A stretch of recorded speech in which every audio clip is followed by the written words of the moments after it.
اعوذ باللہ من الشیطان الرجیم، بسم اللہ الرحمن الرحیم، الحمد للہ رب العالمین والصلاۃ والسلام علی سید المرسلین وخاتم النبیین، اما بعد۔ صحیح بخاری باب کتاب التفسیر، حدیث نمبر 4804، اردو ترجمہ۔ سورہ صافات کی تفسیر۔ مجاہد رحمۃ اللہ علیہ نے کہا، سورہ سبا میں جو ہے وَيَقْذَفُونَ الْغَيْبَ مِن مَّكَانَ بِأَيْدِي، اس کا مطلب یہ ہے کہ دور ہی سے غیب کے گولے پھینکتے رہتے ہیں، اور یقذفون من کل جانب کا مطلب یہ ہے کہ شیطانوں پر ہر طرف سے مار پڑتی ہے۔ وَلَهُمْ عذاب واسب، یعنی ہمیشہ کا عذاب یا سخت عذاب۔ تاتوننا عن الیمین کا مطلب یہ ہے کہ کافر شیطانوں سے کہیں گے تم حق بات کی طرف سے ہمارے پاس آتے تھے۔ غول کا معنی پیٹ کا درد یا سر کا درد۔ ولاہم ینزفون، اور نہ ان کی عقل میں فطور آئے گا۔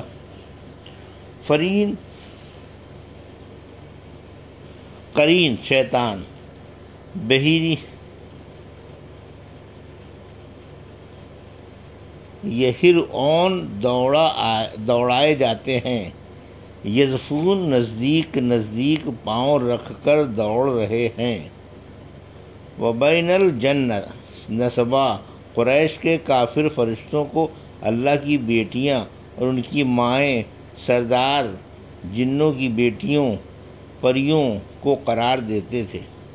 وَلَقَدْ عَلَمْتَ الْجَنَّةَ أَنَّهُمْ لَمُحْضَرُونَ، یعنی جنوں کو معلوم ہے کہ ان کو قیامت کے دن حساب کے لیے حاضر ہونا پڑے گا۔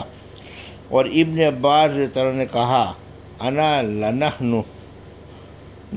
الصافون، یہ فرشتوں کا قول ہے۔ صراط الجحیم، سواء الجحیم، دونوں کے معنی وسط الجحیم کے ہیں، یعنی جہنم کے پتوں کے بیچ۔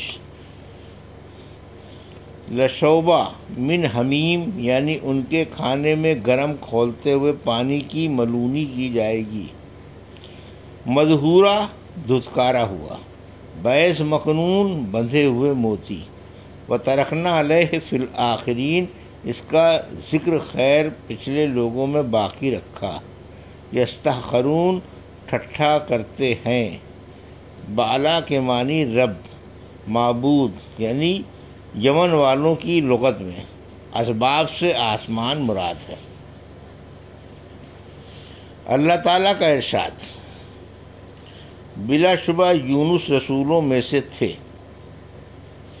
ہم سے قنیبہ بن سعید نے بیان کیا، انہوں نے کہا ہم سے جریر نے بیان کیا، ان سے عامش نے، ان سے ابو وائل نے، اور ان سے عبداللہ بن مسعود رضی اللہ عنہ نے بیان کیا کہ رسول کریم صلی اللہ علیہ وسلم نے فرمایا، کسی کے لیے مناسب نہیں کہ وہ یونس بن متی علیہ السلام سے بہتر ہونے کا دعویٰ کرے۔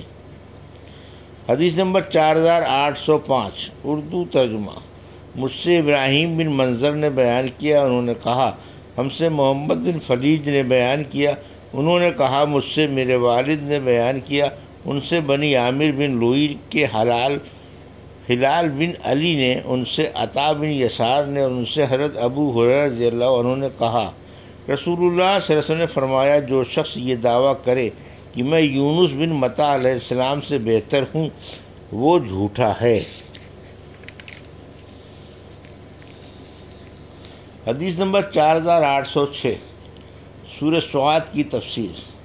ہم سے محمد بن بشار نے بیان کیا، کہا ہم سے غنزر نے بیان کیا، کہا ہم سے شعبہ نے بیان کیا، ان سے عوام بن حوصب نے کہ میں نے مجاہد سے سورہ سعاد میں سجدے کے متعلق پوچھا تو انہوں نے کہا کہ یہ سوال حضرت ابن عباس رضی اللہ عنہ سے بھی کیا گیا تھا۔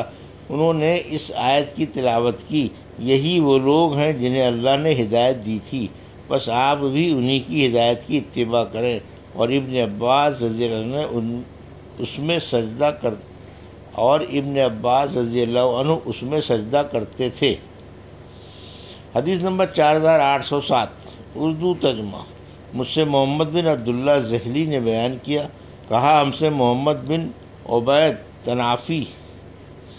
تنافسی نے، ان سے عوام بن خوشب نے بیان کیا کہ میں نے مجاہد سے سورہ سعد میں سجدے کے متعلق پوچھا تو انہوں نے کہا کہ میں نے حضرت ابن عباس رضی اللہ عنہ سے پوچھا تھا کہ اس صورت میں آیت سجدہ کے لیے دلیل کیا ہے؟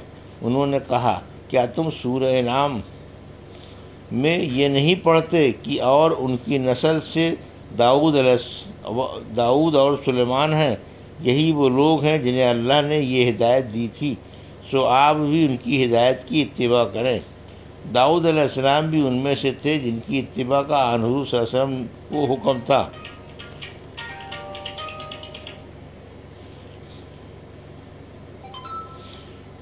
چونکہ داؤد علیہ السلام کے سجدے کا اس میں ذکر ہے، اس لیے آقا صلی اللہ علیہ وسلم نے بھی اس موقع پر سجدہ کیا۔ ایجاب کا معنی عجیب قط کہتے ہیں کاغذ کے ٹکڑے پرچے کو، یہاں نیکیوں کا پرچہ مراد ہے یا حساب کا پرچہ۔ اور مجاہد نے کہا فی عزتی کا معنی یہ ہے کہ وہ شرارت و سرکشی کرنے والے ہیں۔ الملت الاخرہ سے مراد قریش کا دین ہے، اختلاف سے مراد جھوٹ، الاسباب آسمان کے راستے دروازے مراد ہیں۔ جند ما حنالکال آیات سے قریش کے لوگ مراد ہیں۔ اولائکل احزاب سے اگلی امتیں مراد ہیں جن پر اللہ کا عذاب اترا۔ فواق کا معنی پھرنا، لوٹنا۔ عجل لنا قطنا میں قط سے عذاب مراد ہے۔ اتخذنا ہم سخر یا ہم نے ان کو ٹھٹھے میں گھیر لیا۔ اطراب جوڑ والے۔ اور ابن عباس انہوں نے کہا عید کے معنی عبادت کی قوت، الابصار اللہ کے کاموں کو غور سے دیکھنے والے۔ حب الخیر ان ذکر ربی میں ان من کے معنی میں ہے۔ تفق مسحا گھوڑوں کے پاؤں اور عیال پر محبت سے ہاتھ پھیرنا شروع کیا، یا بقول بعض تلوار سے ان کو کاٹنے لگے۔ اللہ تعالیٰ کا حدیث نمبر 4808 اردو ترجمہ۔ اللہ تعالیٰ کا ارشاد، اور مجھے ایسی سلطنت دے کہ میرے بعد کسی کو میسر نہ ہو، بے شک تو بہت بڑا دینے والا ہے۔ ہم سے اسحاق بن ابراہیم نے بیان کیا، انہوں نے کہا ہم سے روح بن عبادہ اور محمد بن جعفر نے بیان کیا، ان سے شعبہ نے، ان سے محمد بن زیاد نے، ان سے حضرت ابو ہریرہ رضی اللہ عنہ نے بیان کیا کہ رسول اللہ صلی اللہ علیہ وسلم نے فرمایا گزشتہ رات ایک سرکش جن اچانک میرے پاس آیا، اسی طرح کا کلمہ آپ صلی اللہ علیہ وسلم نے فرمایا تاکہ میری نماز خراب کرے، لیکن اللہ تعالیٰ نے مجھے اس پر قدرت دے دی اور میں نے سوچا کہ اسے مسجد کے ستون سے باندھ دوں تاکہ صبح کے وقت تم سب لوگ بھی اسے دیکھ سکو۔ پھر مجھے اپنے بھائی سلیمان علیہ السلام کی دعا یاد آ گئی کہ اے میرے رب مجھے ایسی سلطنت دے کہ میرے بعد کسی کو میسر نہ ہو۔ روح نے کہا کہ آن حضرت صلی اللہ علیہ وسلم نے اس جن کو ذلت کے ساتھ بھگا دیا۔ حدیث نمبر 4809 اردو ترجمہ۔ اللہ تعالیٰ کا ارشاد ہے، اور نہ میں تکلف کرنے والوں سے ہوں۔ حضرت ہم سے قنیبہ بن سعید نے بیان کیا، کہا ہم سے جریر نے بیان کیا، ان سے آمش نے، ان سے ابو زحا نے، ان سے مسروق نے کہ ہم عبداللہ بن مسعود رضی اللہ عنہ کی خدمت میں حاضر ہوئے۔ انہوں نے کہا اے لوگوں، جس شخص کو کسی چیز کا علم ہو تو وہ اسے بیان کرے، اگر علم نہ ہو تو کہے کہ اللہ ہی کو زیادہ علم ہے، کیونکہ یہ بھی علم ہی ہے کہ جو چیز نہ جانتا اس کے متعلق کہہ دے کہ اللہ ہی زیادہ جاننے والا ہے۔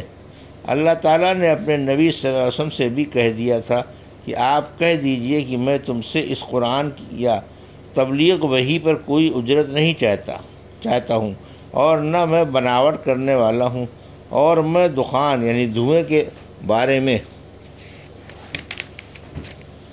بتاؤں گا جس کا ذکر قرآن میں آیا ہے۔ رسول اللہ صلی اللہ علیہ وسلم نے قریش کو اسلام کی دعوت دی تو انہوں نے تاخیر کی۔ آن صلی اللہ علیہ وسلم نے ان کے حق میں بد دعا کی، اے اللہ ان پر یوسف علیہ السلام کے زمانے کی سی قحط سالی کے ذریعے میری مدد کر۔ چنانچہ قحط پڑا اور اتنا زبردست کہ ہر چیز ختم ہو گئی اور لوگ مردار اور چمڑے کھانے پر مجبور ہو گئے۔ بھوک کی شدت کی وجہ سے یہ حال تھا کہ آسمان کی طرف دھواں ہی دھواں نظر آتا ہے۔ اس کے بارے میں اللہ تعالیٰ نے فرمایا کہ پس انتظار کرو اس دن کا جب آسمان کھلا ہوا دھواں لائے گا جو لوگوں پر چھا جائے گا، یہ دردناک عذاب ہے۔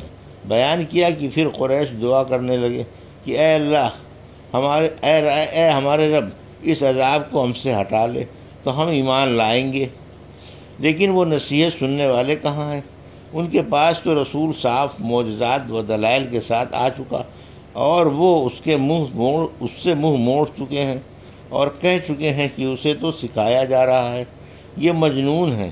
بے شک ہم تھوڑے دنوں کے لیے ان سے عذاب ہٹا لیں گے، یقیناً تم پھر کفر ہی کی طرف لوٹ جاؤ گے۔ قیامت میں بھی عذاب ہٹایا جائے گا۔ ابن مسعود تعالیٰ نے بیان کیا کہ پھر یہ عذاب تو ان سے دور کر دیا گیا، لیکن جب وہ دوبارہ کفر میں مبتلا ہو گئے تو جنگ بدر میں اللہ نے انہیں پکڑا۔ اللہ تعالیٰ کے اس ارشاد میں اسی طرف اشارہ ہے کہ جس دن ہم سخت پکڑ کریں گے بلا شبہ ہم بدلہ لینے والے ہیں۔ یہ تھی صحیح بخاری باب کتاب التفسیر کی حدیث نمبر 4804 سے 4809 کا اردو ترجمہ جو ابھی آپ نے سماعت فرمایا۔ اللہ سے دعا ہے کہ اللہ میں حدیثوں کی صحیح سمجھ عطا فرما اور ان پر عمل کرنے کی توفیق عطا فرما، آمین یا رب العالمین۔